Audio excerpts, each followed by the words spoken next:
little picture. This one go. Let's see here. So, Victoria, hello, hello. Hello. So we are up preparing. We're going to be at Kingdom Culture Church in the morning, In the morning. 10 o'clock.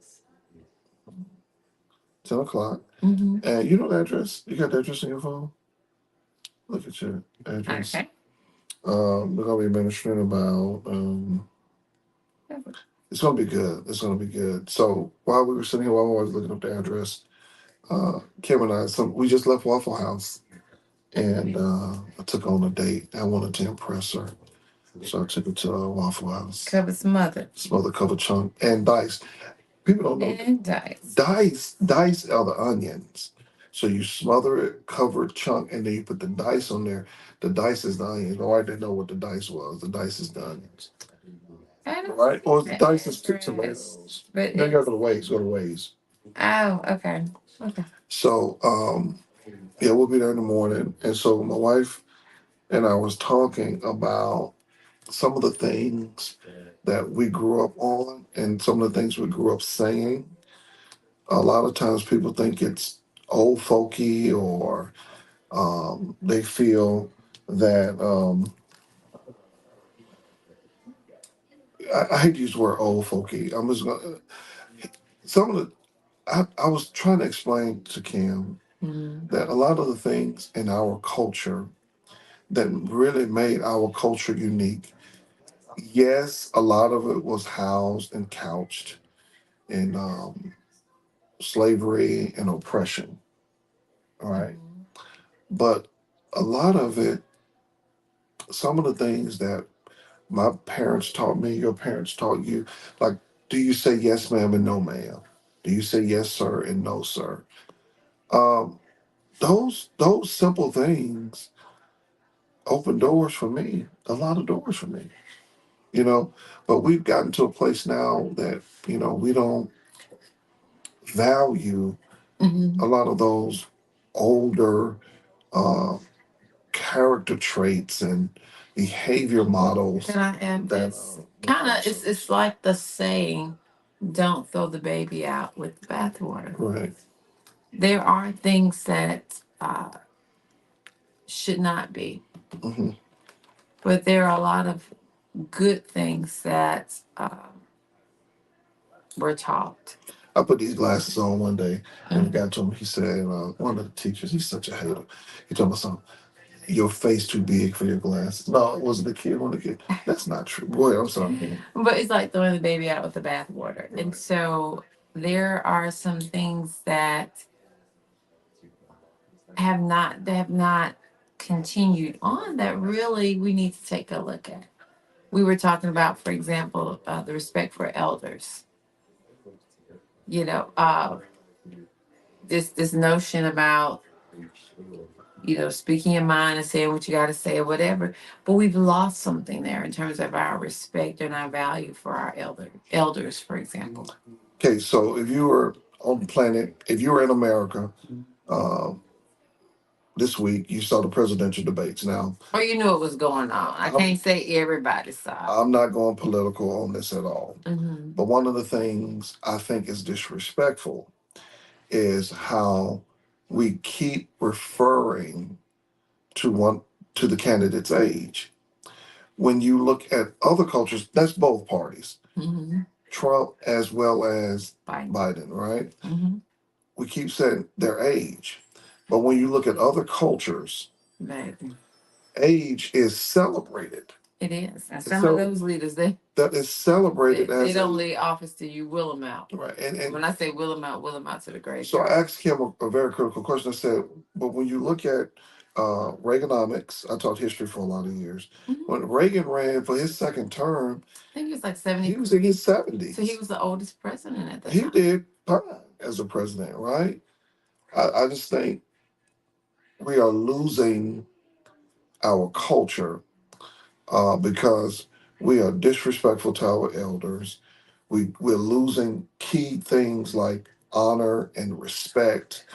and Love. love for mankind. Here's the thing. Here's the one thing, Kim and I, because we're preparing for tomorrow, Mm-hmm. and we was talking about the word honor, Uh, right? The word honor, and Kim said, "Well, let me hit it from this angle." So she asked me a different question from another angle, as we was talking about honor, and she was talking about how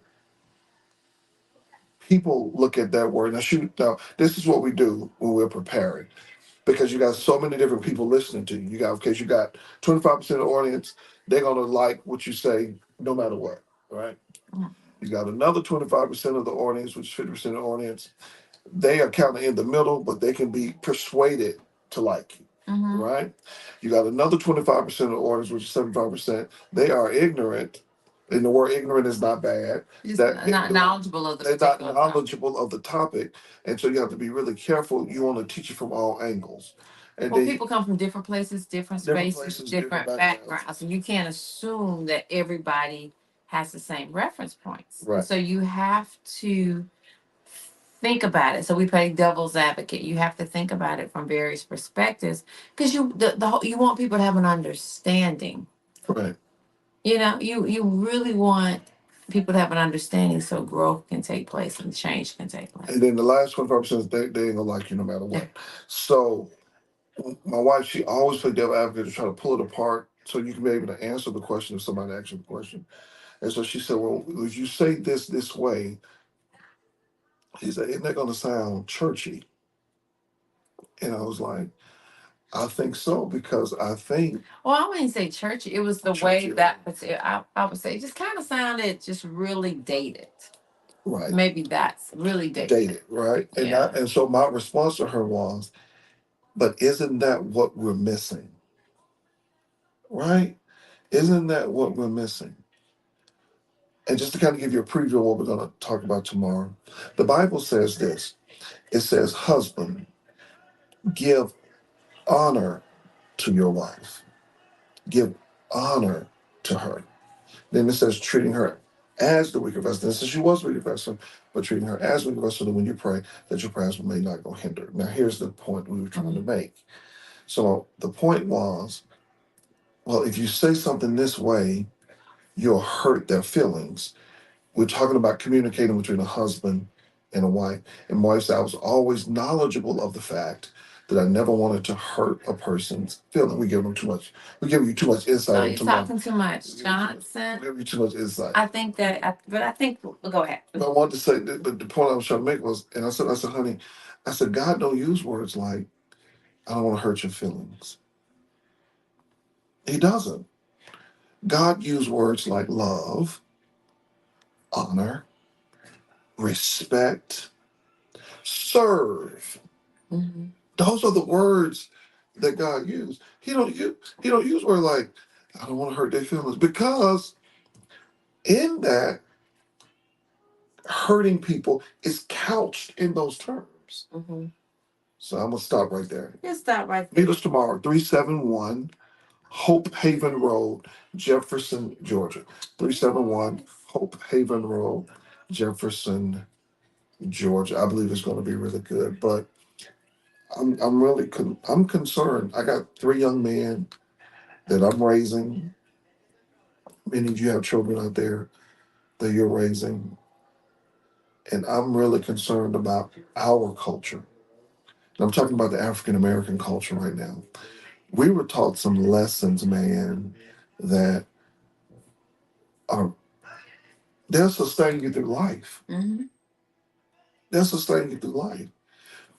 Here's one: don't talk while grown folks talking. Baby, but okay. Don't talk while grown folks talking. You better not interrupt. Now listen to this. Don't talk while grown folks talking. You know why? Because a child cannot comprehend adult topics. Their mind is not that developed. You see that? So in that lesson, don't talk while grown folks talking, or don't be in this conversation. You go in another room while grown folks talking, or stay in a child's place. Yeah. Right? because that one lesson that was taught to us taught us. You know what it taught you as you got older? What was that? To mind your business. Yeah, yeah. Mind your Mind business. your business. Mind your business. Yeah. I'm concerned, Kim. I just think it's so many things that we're missing. Yeah. I think it's so many valuable lessons that has helped me through the years. I just really, I was really concerned about that because everybody kept saying, "This guy's too old. This guy, look at the candidates. They're both old." And this was, guys. When I was, we, coming up, my parents never would have said that about a presidential candidate. And they would have prayed because you know why? As a Christian, we're supposed to pray for our leaders. They would have prayed for either candidate. But now we're so divided as a country. I'm concerned. I'm really concerned. But that's what we were talking about, guys. And if you're not busy in Georgia, please come up and join us. It's going to be a good word. I believe it's going to help a lot of people. I mean, we just got a lot of insight just sitting here talking about it. And sometimes you don't realize what's taking place until you kind of begin to talk it through. Be like, wow, that I know is an eye opener for me. Like, didn't think about it that way. We've lost respect for each other in our culture. And I'm going to say this, then we're going to get ready to probably end. At the beginning of the year, uh, when I would teach classes, I let the class come up with the classroom rules. I put a whole bunch of, I said, hey, here's how we're going to run the class. You come up with the rules, I put them in groups. Y'all come up with, now these are the commandments now. This is what we're going to, you can't change them. These are the rules. Can you be amazed how many young people come up and say, respect respect another person's opinion, respect another person's gender, respect another person's faith, respect another person's belief. And so we always start in respect, right?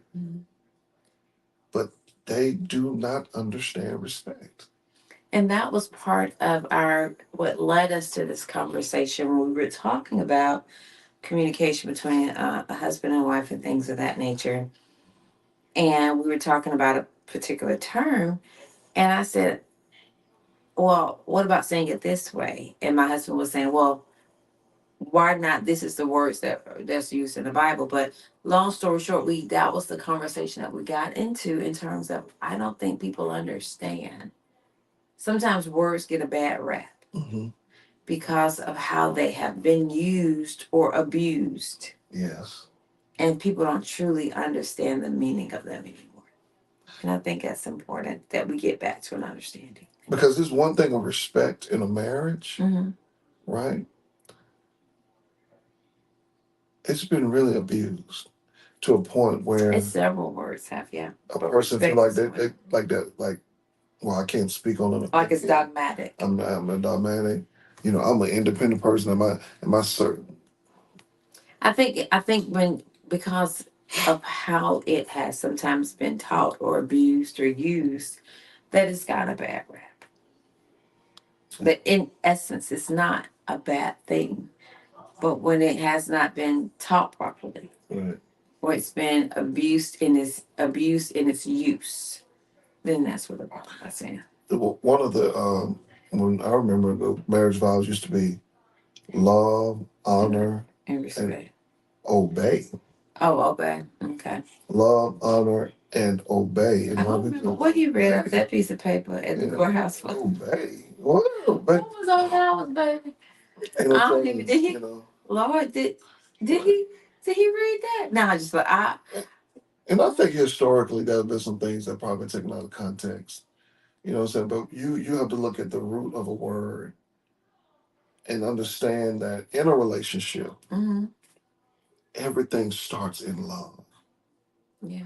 And if you love your wife or you love your husband, Or you deal with them according to. the Bible said he said husband, love your wife as Christ loved the church. And then he defined it In the next verse, how did Christ love the church? He gave. gave himself for it.